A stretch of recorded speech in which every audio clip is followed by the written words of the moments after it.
Boker Tov, nous sommes le 19 mai 2022, c'est l'heure du premier journal d'information en direct de Jérusalem sur Radio Kalita.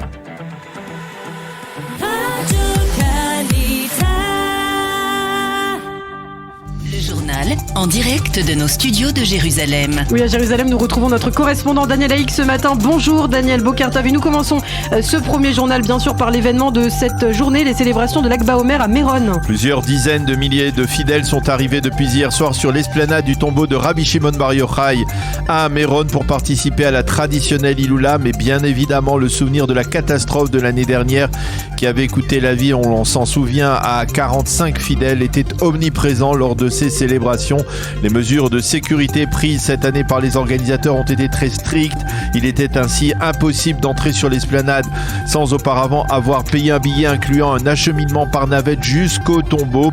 Et de même, il ne pouvait y avoir plus de 15 000 personnes en même temps sur le site donc, du tombeau de Rabbi Shimon Bar Yochai. Hier soir, c'est le rabbi de Bouyan qui a respecté la tradition et qui a été le premier à allumer la flamme de Rabbi Shimon. Mais à la différence des autres années, il a été le seul des rabbis chassidiques, puisque la police n'a pas autorisé d'autres allumages. Avant cette cérémonie, le rabbi de Bouyan a allumé 45 veilleuses du souvenir à la mémoire des 45 victimes de la catastrophe de l'année dernière. De l'avis de certains témoins, les festivités ont été bien plus discrètes que précédemment et il n'y a pas eu le moindre incident.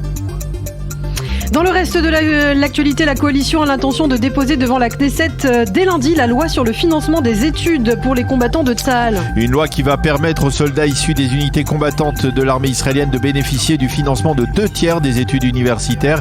La coalition espère, en déposant ce projet de loi, mettre l'opposition dans l'embarras et de facto, c'est exactement ce qui est en train de se passer. En effet, au Likoud, les avis divergent quant à la position à adopter face à ce projet de loi de la coalition.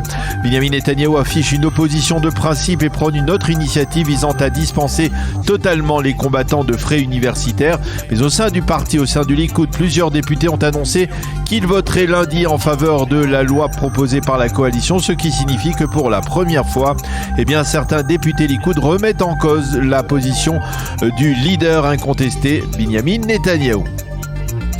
Sur le terrain, sauf changement de dernière minute, la marche des drapeaux du Yom Yerushalayim, le jour de Jérusalem, passera cette année par la porte de Damas. Oui, c'est le ministre de la Sécurité intérieure, Omer Bar-Lev, qui a pris cette décision avec les recommandations de la police. Une décision qui a pleinement satisfait les organisateurs. Par contre, dans le secteur arabe israélien, on critique cette décision. Le ministre Meretz Issaoui Frej, qui est arabe israélien, l'a dénoncé et a promis de tout faire pour qu'elle soit annulée. Il faut rappeler que c'est l'an dernier, lors de la précédente marche des drapeaux à Yom Yerushalayim, que le Hamas avait tiré pour la première fois des missiles en direction de Jérusalem, provoquant ainsi le déclenchement de l'opération Gardien du mur à Gaza.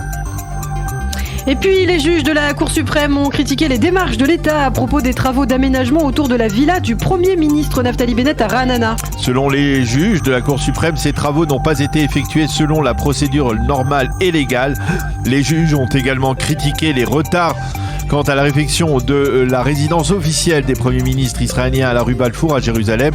Selon les juges, de cette manière de traîner des pieds dans la réfection de la résidence cause du tort aux résidents voisins. Rappelons que des experts avaient affirmé que la résidence rue Balfour devait être restaurée entièrement, mais que depuis l'entrée en fonction de Naftali Bennett il y a plus de 10 mois, rien n'a été fait à ce propos et donc le Premier ministre ne peut pas envisager de s'installer dans cette résidence à Jérusalem.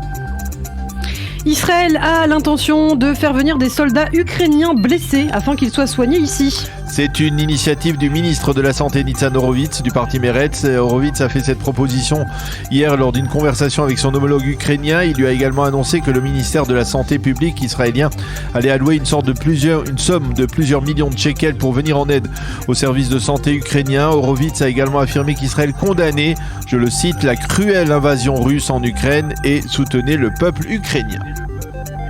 Et puis enfin, nous terminons par cet événement, la Gay Pride, qui devait se tenir prochainement dans la localité de Netivot et qui a été annulée à la suite de menaces. Il s'agit d'une lettre de menace de mort accompagnée d'une cartouche qui a été envoyée à la mère d'un des organisateurs de cette Gay Pride. Il faut souligner que Netivot est considérée comme une localité à forte population religieuse dans le sud du pays et que plusieurs célèbres rabbins kabbalistes y résident en permanence. Le directeur de l'association Aguda, qui réunit les organisations LGBT en Israël, s'est s'est insurgé contre cette décision et l'a qualifiée, je cite, de honte pour l'État d'Israël.